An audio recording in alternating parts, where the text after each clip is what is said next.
Assalamualaikum dan selamat pagi semua. Tahniah kepada pelajar yang berjaya bersama-sama dengan cikgu untuk meneruskan PDPR Sains bab 2. Okey, kita masuk bab 2.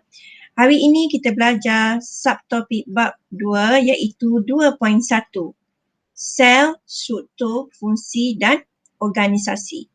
Dalam topik ini, pelajar dapat menerangkan benda hidup dibina daripada sel yang menjalankan fungsi hidup dan mengalami pembahagian sel. Pelajar juga dapat menunjukkan cara penyediaan slide sel haiwan dan sel tumbuhan mengikut prosedur yang betul.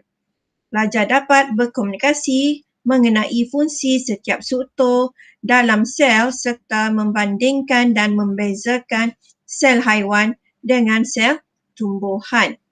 Pelajar dapat menjelaskan ciri organisme unisel dan multisel bagi kedua-dua haiwan dan tumbuhan beserta contoh.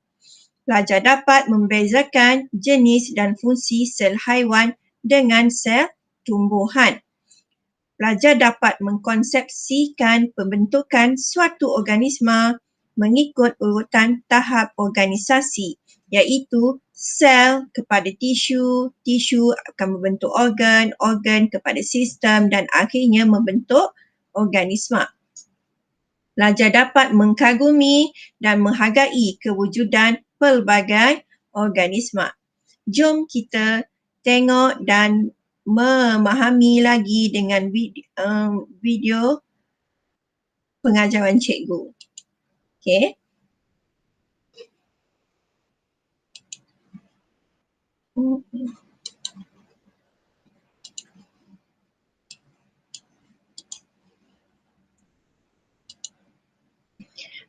Bab 2, sel sebagai unit asas.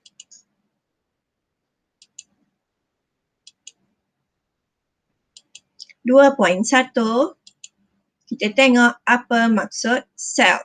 Sel adalah benda hidup terdiri daripada unit asas yang dikenali sebagai sel. Okey, kita tengok. Robert Hooke pada tahun 1665, ahli sains Inggeris yang bernama Robert Hooke menggunakan mikroskop ringkas yang dicipta oleh beliau untuk memerhatikan sekeping gabus. Apa yang didapati? Beliau mendapati terdapat banyak kotak kecil dalam gabus. Oleh itu, beliau menamakan kotak kecil tersebut sebagai sel. Proses pembahagian sel. Proses pembahagian sel ialah sel menjalani proses pembahagian untuk membentuk sel, sel baru dan menggantikan sel-sel yang rosak. Satu sel tunggal akan menjadi dua sel berasingan dan seterusnya. Jom cikgu nak tunjuk kamu satu video macam mana pembahagian sel ini boleh berlaku. Kita sama-sama menonton video ini. Badan kita mempunyai 100 trilion sel di dalam badan kamu. Okay. Sel-sel itu adalah kamu. Kita terdiri daripada sel-sel, ya.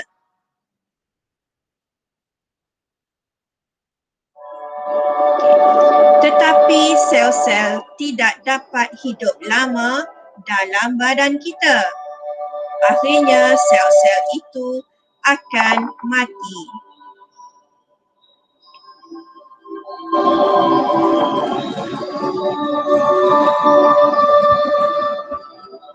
Nasib baik kita mempunyai kebolehan membiak. Okey. Melalui satu proses yang dikenal sebagai pembahagian sel. Okey, berlaku proses pembahagian sel.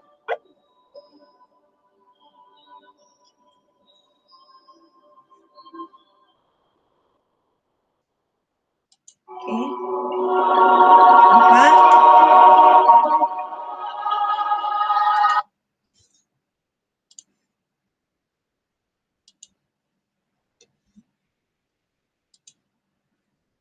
Okey, seterusnya kita tengok tadi kan video pembahagian sel. Begitulah yang berlaku pembahagian sel dalam badan kita. Okey, ni kita nak tengok.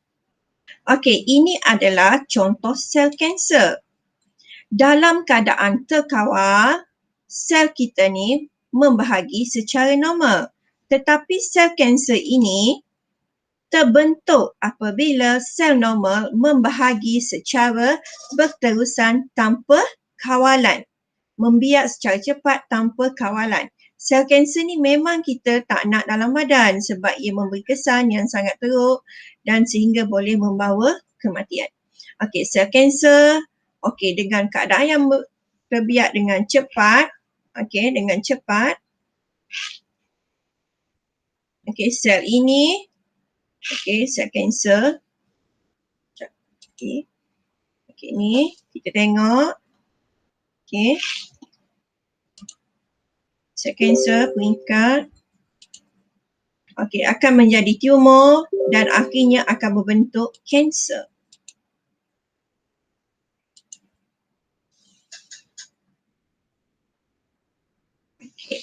Ini contoh sel kanser yang ada dalam sel manusia ya. Sekiranya sel ini membiak dalam badan, ia akan membesar, membentuk. Fungsi struktur sel haiwan. Pelajar juga boleh melihat, merujuk buku teks. Di mana dalam fungsi struktur sel, ni contoh sel haiwan. Terdiri daripada struktur membran sel. Membran sel sini. Ni membran sel.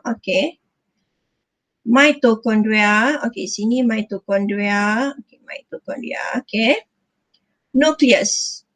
Nukleus di tengah-tengah. Dan sitoplasma. Kita pergi pada satu-satu.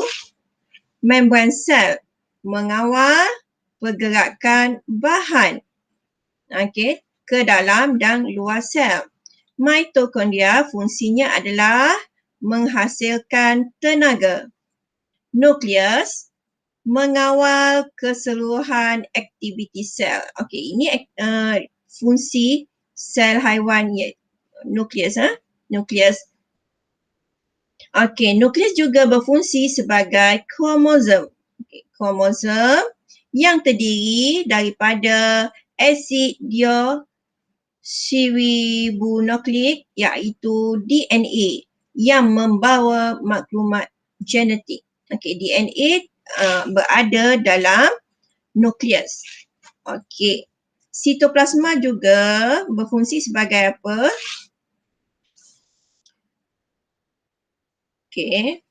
Bertindak sebagai medium tindak balas kimia berlaku. Kita pergi dan tengok gambar rajah membran sel. Mengawal pergerakan ke dalam dan keluar sel. Ini lebih dekat gambarannya membran sel. Mitokondria ini di gambar yang di bawah mikroskop. Apakah fungsinya? Menghasilkan apa? Tenaga untuk tindak balas. Strukturnya bernama apa? Mitokondria. Kita pergi kepada struktur sitoplasma. Fungsi struktur sitoplasma adalah medium medium tindak balas kimia berlaku. Nukleus. Ini gambar rajah 3D nukleus dan di dalam haiwan kita lah. Dalam sel haiwan kita. Di mana fungsi nukleus adalah mengawal keseluruhan aktiviti sel. Ini fungsi utama. Seterusnya, dalam nukleus juga mengandungi DNA, iaitu DNA itu deoksiribonukleik yang membawa maklumat genetik. Okey, maklumat genetik ni kalau kita terdiri kita keturunan siapa, okey, boleh kita tengok melalui DNA. Okey, itu adalah fungsi sel haiwan tadi. Okey, kita pergi kepada sel tumbuhan pula. Di mana struktur yang ada pada sel tumbuhan adalah satu apa dia? Chloroplast. Okey, chloroplast. Okey. Yang kedua, membran sel. Ketiga, mitokondria. Vakuol, partikan sama-sama. Vakuol, sitoplasma, dinding sel dan nukleus. Okey. Okey, chloroplast. Apakah fungsi chloroplast? Kita biasa dah dengar sekolah rendah kan? Berguna dan diperlukan semasa proses fotosintesis. Okey, membran sel mengawal, okey macam tadi juga, ada juga dalam sel apa? Sel haiwan tadi kan? Okey, mengawal pergerakan bahan ke dalam dan keluar sel. Mitokondria juga ada dalam sel haiwan kan? Fungsinya adalah menghasilkan tenaga. Okey. Vakuol. Vakuol tadi tiada kan dalam sel haiwan kan? Okey, dalam tumbuhan dia ada. Okey, tujuannya adalah untuk memberi sokongan. Memberi sokongan okey kepada sel apabila dipenuhi sel-sel. Okey, kita pergi kepada struktur seterusnya, sitoplasma. Okey, ada juga dalam sel haiwan kan?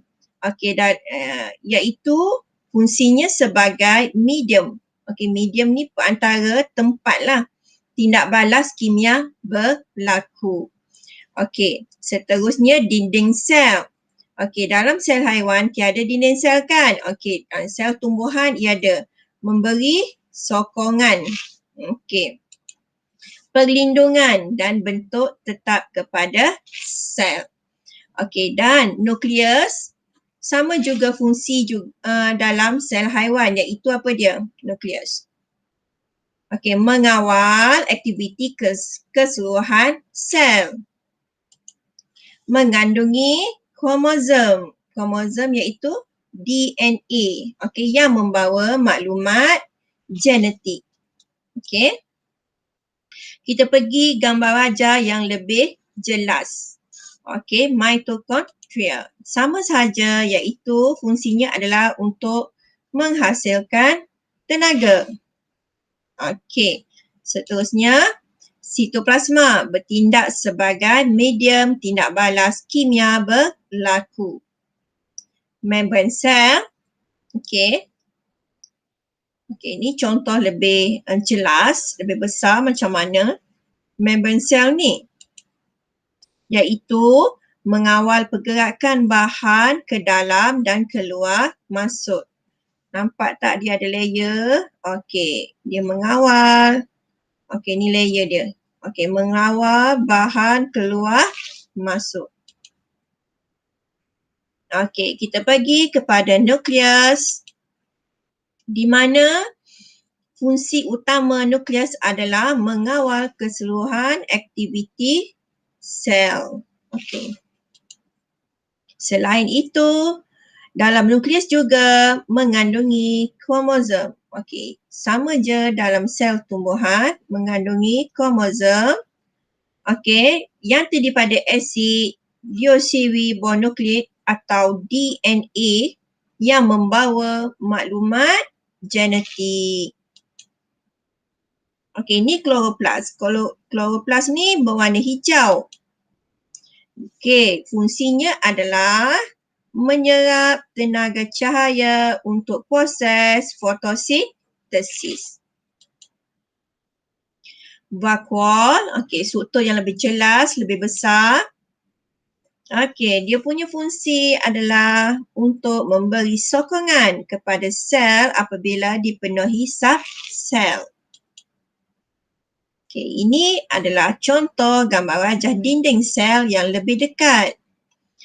Apakah fungsi dinding sel ini yang hanya ada dalam sel tumbuhan? Iaitu memberi sokongan, perlindungan dan bentuk yang tetap kepada sel. Kita pergi dan kita melihat sama-sama perbandingan antara sel haiwan dan sel tumbuhan. Okey. Peta buih ini pelajar boleh lukis sebagai nota. Okey, peta buih berganda menunjukkan persamaan dan perbezaan sel haiwan dan sel tumbuhan. Kita tengok apakah persamaan yang ada pada dinding, pada sel tumbuhan dan sel haiwan. Okey. Nukleus. Ada tak dua-dua? Okey. Ada kan? Nukleus. Okey, kita pergi pada yang pertama.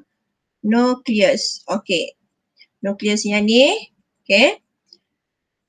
Ada pada sel haiwan, ada pada sel tumbuhan. Membran sel pun juga ada pada dua sel, sel haiwan dan sel tumbuhan. Itu adalah persamaan. Sitoplasma dan juga mitokondria. Okey, keempat-empat struktur ini semuanya ada dalam sel haiwan dan sel tumbuhan. Itu adalah persamaan. Cikgu nak pelajar melukis peta buih berganda ini sebagai nota. Okey. Okey, untuk perbezaan kita tengok sel haiwan. Ia tiada dinding sel, tetapi sel haiwan ada dinding sel. Okey, apa lagi? Perbezaannya, sel haiwan tiada kloroplas kerana tidak menjalankan proses fotosintesis iaitu membuat makanan sendiri kan. Okey, tetapi tumbuhan ada kloroplas kan. Kerana apa? Kerana tumbuhan menjalankan proses fotosintesis membuat makanan sendiri. Okey, tiada vakuol. Okey, tetapi sel haiwan ada. Bentuk tidak tetap kerana sel haiwan boleh berubah. Tetapi sel tumbuhan bentuknya adalah tetap. Okey, itu adalah perbezaan sel haiwan dan sel tumbuhan. Okay, kita teruskan. Seterusnya, apakah maksud organisma unisel dan multisel? Okey, cantik tak baby tu? Okey, apa perkaitan gambar ni dengan organisma unisel dan multisel? Pertama sekali, pelajar mesti ingat, pelajar mesti faham apa maksud uni. Okey, uni. Uni bermaksud satu. Okey. Organisma unisel, okey, iaitu uni bermaksud satu ialah organisma yang terdiri daripada satu sel sahaja. Manakala multisel, iaitu multi, memberi maksud yang banyak. Jadi, organisma multisel ialah organisma yang terdiri lebih daripada satu sel. Bermaksud kalau lebih daripada satu sel, kita maksudnya banyak sel. Okey. Jadi uni satu sel, multi bermaksud banyak sel. Jadi apa maksud organisma unisel? Organisma unisel terdiri daripada satu sel. Manakala organisma multisel terdiri daripada lebih daripada satu sel. Okay. Walau bagaimanapun, organisma unisel terdiri dari satu sel sahaja. Organisma itu boleh menjalankan semua proses kehidupan seperti pertumbuhan dan pembiakan. Okey, kita tengok contoh organisma unisel. Contoh organisma unisel adalah amoeba. Okey, dan paramecia yang hidup kawasan berair. Euglena mempunyai ciri-ciri tumbuhan dan haiwan. Euglena boleh membuat makanan sendiri dengan cahaya matahari seperti tumbuhan dan bergerak seperti haiwan. Jadi Euglena fungsinya boleh memberi dua fungsi. Okey, membuat makanan dan bergerak seperti haiwan. Okey, contoh organisma unisel ialah Chlamydomonas. Okey. Kita pergi contoh organisma multisel. Mempunyai banyak sel ataupun mempunyai sel yang banyak. Okey, mempunyai sel yang banyak. Contohnya manusia. Okey kan, kita lah. Myko, ulat, spirogyra dan juga hydra. Jenis dan fungsi sel haiwan. Okey, kita pergi kepada sel epitelium, sel saraf, sel darah merah, sel otot, sel darah putih, sel pembiakan. Okey, ini adalah sel-sel yang ada dalam sel tumbuhan. Maksudnya contoh tumbuhan dalam sel haiwan. Contohnya kita lah. Dalam badan kita mempunyai sel epitelium, sel saraf, sel darah merah, sel otot, sel darah putih dan juga sel pembiakan. Okey. Sel saraf rupanya macam ni. Okey, pelajar boleh tengok dengan lebih jelas. Iaitu sel saraf adalah gentian panjang yang berperanan untuk membawa maklumat dalam impuls ke seluruh badan. Okey. Sel epitelium. Okey. Lapisan yang mengandungi organ badan. Sel ini merembeskan mukus. Sel darah merah. Okey. Darah kita ni terdiri daripada sel darah merah. Tiada nukleus, berbentuk cakera dui cengkung. Okey, bentuknya dui cengkung, melengkung sikit ke dalam untuk menambahkan luas permukaannya. Mengandungi apa? Hemoglobin. Okey, di mana hemoglobin ini berfungsi untuk mengangkut oksigen keseluruhan badan. Mengangkut karbon dioksida dari sel di seluruh badan balik ke paru. Okey, ini berlaku proses respirasi. Ini contoh gambar sel otot, di mana fungsi sel otot adalah sel otot yang mengecut dan mengendor dapat menyebabkan pergerakan. Okey, kita bergerak ni kerana sel otot kita mengecut dan mengendur. Sel darah putih, fungsinya adalah bentuknya mengelilingi partikel asing dan memusnahkannya. Okey.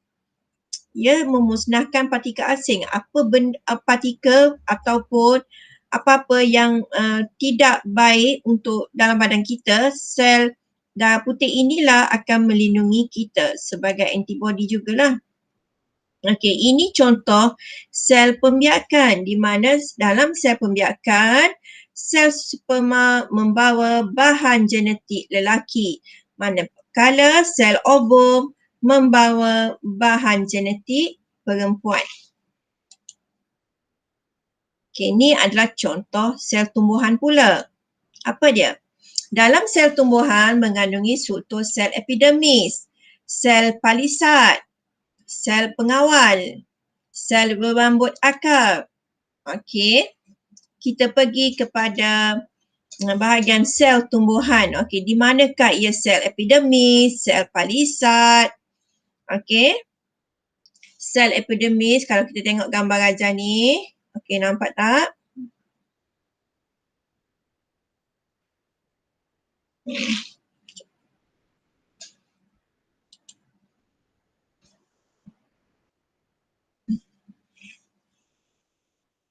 Okey, berfungsi untuk mengurangkan kehilangan air membolehkan pertukaran gas dan penyerapan air dan nutrien.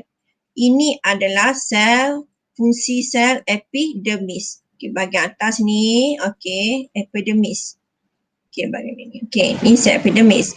Okey, sel palisat mengandungi klorofil untuk menyerap cahaya dan menjalankan proses fotosintesis. Okey, kita juga mesti mengenali stoma. Di mana stoma? Okey, dikawal oleh sel pengawal. Okey, sel pengawal dan juga sel epidermis stoma. Okey. Keratan bentas daun menunjukkan gambar wajah ni lah. Okey. Xylem, bahagian sel yang fungsinya mengangkut air dari akar ke pucuk. Okey, phloem mengangkut makanan. Okey. Ni ruang udara. Okey, oksigen masuk, karbon dioksida keluar. Okey, ni berlaku proses respirasi dan juga proses fotosintesis. Okey, sel pengawal. Sel pengawal fungsinya adalah stoma merupakan liang seni di antara sepasang sel disebut sel pengawal. Stoma biasa terbuka pada siang untuk menjalankan proses fotosintesis. Stoma tertutup pada malam hari atau semasa tumbuhan kehilangan banyak air pada hari yang panas. Sel pengawal mengawal pembukaan dan penutupan stoma. Okey, ini dia. Wajah besar. Okey. Sel rambut banyak meningkatkan luas permukaan untuk menyerap lebih banyak air dan nutrien dari tanah. Okey, kita tengok sel epidermis, fungsinya adalah mengurangkan kehilangan air, membolehkan pertukaran gas dan penyerapan air dan nutrien. Okey, sel palisat nampak gambar 3D yang lebih jelas. Okey, lebih jelas lagi di mana sel palisat mengandungi klorofil sebab tu warna hijau untuk menyerap cahaya dan menjalankan proses fotosintesis. Sel pengawal. Okey, ini stoma.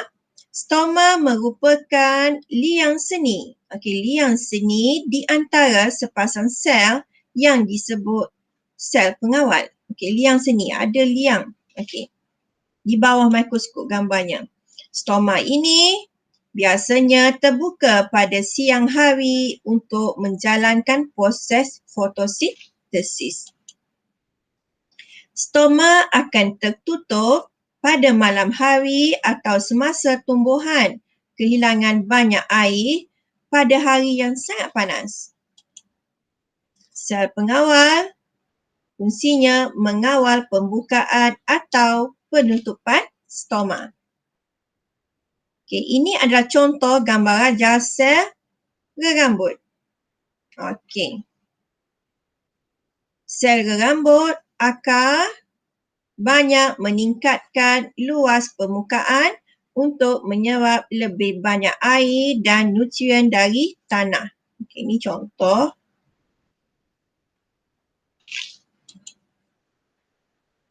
Pembentukan suatu organisma. Sel-sel dengan fungsi yang spesifik bergabung membentuk tisu. Okay, tisu pula bergabung membentuk organ. Organ-organ pula bergabung membentuk sistem. Ini adalah organisasi sel. Pelbagai sistem pula bergabung membentuk suatu organisma. Organisma contohnya kita lah manusia. Organisasi sel membentuk organisma multisel. Okay, contoh urutan organisasi sel iaitu mula-mula sel akan membentuk tisu. Banyak-banyak tisu yang sama membentuk organ. Pelbagai organ akan membentuk satu sistem. Pelbagai sistem dalam badan membentuk organisma. Okey, sel. Kebanyakan sel di dalam organisma multisel mempunyai fungsi spesifik. Tisu, sel-sel yang mempunyai fungsi yang sama. Okey, tisu ni fungsi yang sama bergabung membentuk tisu. Organ pula, tisu-tisu berlainan bekerjasama menjalankan fungsi akan membentuk organ. Okey, sistem. Okey, di mana beberapa organ mempunyai fungsi berkaitan bekerjasama untuk satu tujuan, membentuk sistem. Contoh sistem pencernaan yang terdiri daripada organ usus kecil, perut, esofagus, mulut dan usus besar. Mempunyai fungsi yang berkaitan bekerjasama untuk satu tujuan. Tujuannya dalam sistem pencernaan, membentuk sistem. Sistem apa ni? Sistem pencernaan. Semua sistem bekerjasama untuk membolehkan organisma berfungsi dengan baik. Organisma tu siapa? Manusialah ataupun kita. Ini contoh sistem dalam tumbuhan, iaitu sistem pengangkutan air.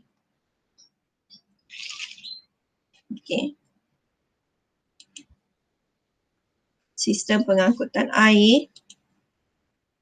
Sistem badan manusia. Sistem dalam badan manusia terdiri daripada fungsi utama dalam badan manusia. Sistem terdiri daripada beberapa organ yang bekerja secara bersepadu untuk melakukan sesuatu fungsi khusus. Fungsi semua sistem mesti berkoordinasi supaya manusia dapat hidup dengan sempurna. Ini contoh sistem seterusnya, iaitu sistem perkumuhan yang terdiri daripada kulit, peparu dan ginjal. Sistem perkumuhan fungsinya adalah untuk menyingkirkan bahan buangan yang berlebihan daripada badan, terdiri daripada kulit, peparu, ginjal, organ yang terlibat.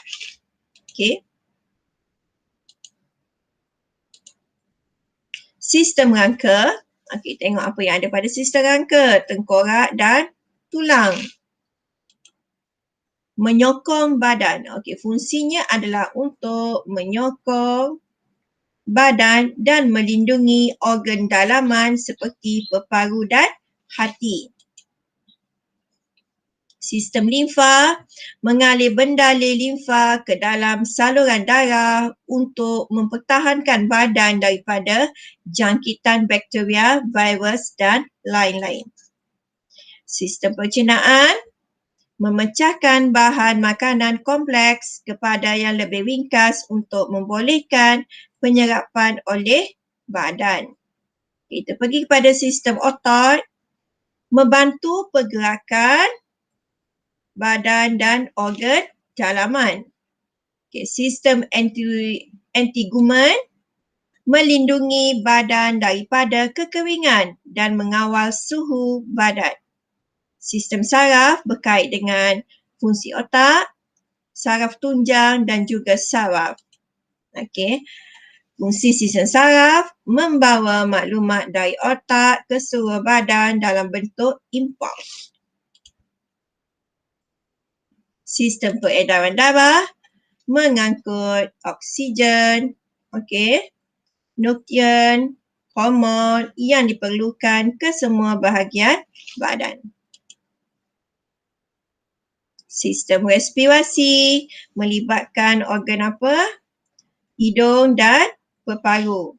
Fungsi sistem respirasi adalah mengambil oksigen, mengeluarkan karbon dioksida dari sel dalam badan.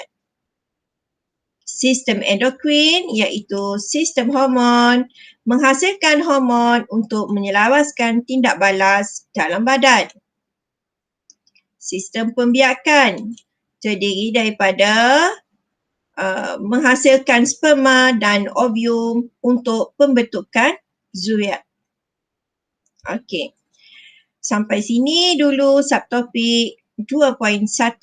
Okey, cikgu nak tunjukkan satu eksperimen. Okey, kejap ya. Sel bawang tadi, penyediaan slide di dalam makmal yang aktiviti. Kita tengok sama-sama contoh kalau kamu buat amali kan. Okey, di dalam makmal. Macam mana sel tumbuhan diambil. Okey. Langkah-langkah penyediaan slide bawang. Muka surat, buku teks, muka surat 48 dan 49. Cikgu tunjuk cara ya. Okey, kalau di dalam makmal kita buat macam ni lah. Ni contoh. Langkah 2, titiskan air suling di atas slide kaca. Langkah 3, siap selaput nipis menggunakan scalpel. Kita letak pada juru putih. Langkah kelima, titiskan iodin untuk sel tumbuhan. Langkah keenam, tutup spesimen menggunakan sisip kaca. Lap menggunakan kertas kuras jika ada lebihan cair. Langkah 7, melihat spesimen di bawah mikroskop. Kita dapat tengok sel, rupa sel bawang. Okey, itu dia kalau kita di dalam makmal membuat eksperimen ni. Okey, itu sel bawang. Kita tengok lagi.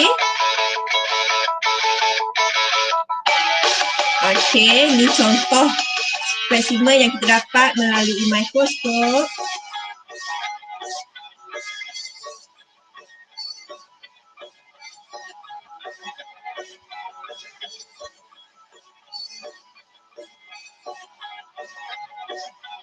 Okey. Ni langkah penyediaan slide sel pipi. Ada wujud buku teks muka surat 49. Langkah 1, titiskan air suling. Langkah 2, sama je, ambil sel pipi menggunakan pencukir gigi. Langkah 3, titiskan metilina biru. Okey.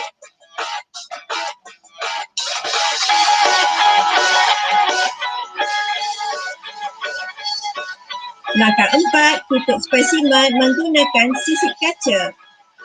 Tenggekkan 45 darjah, kita tutup. Okey, macam tu. Lebihannya kita lap dengan kertas kuras. Okey.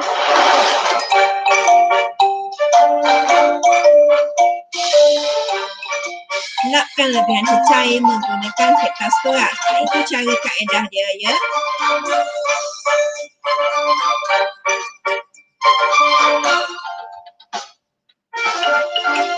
Kalau di makmal memang eksperimen ni wajib kita lakukan. Langkah 6, lihat menggunakan kanta objektif berkuasa rendah terlebih dahulu ya. Okey, selepas itu kita naikkan kuasa kanta mikroskop itu. Okey, kita akan nampak struktur sel haiwan, sel pipi. Okey, yang putih-putih tu lepas air.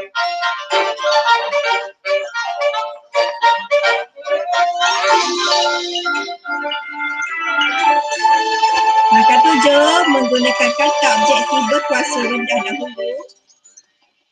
Okey, nampak. Okey, lebih jelas lagi dan jelas. Okey.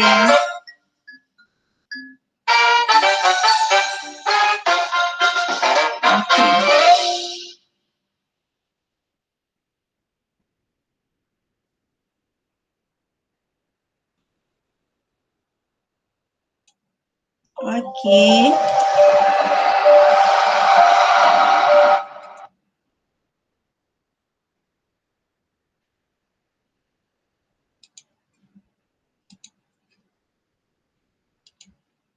Okey, jadi sampai sini dulu video pengajaran cikgu. Okey, cikgu harap semua pelajar faham. So, selepas ni pelajar boleh menjawab soalan pengukuhan, okey, untuk subtopik ini.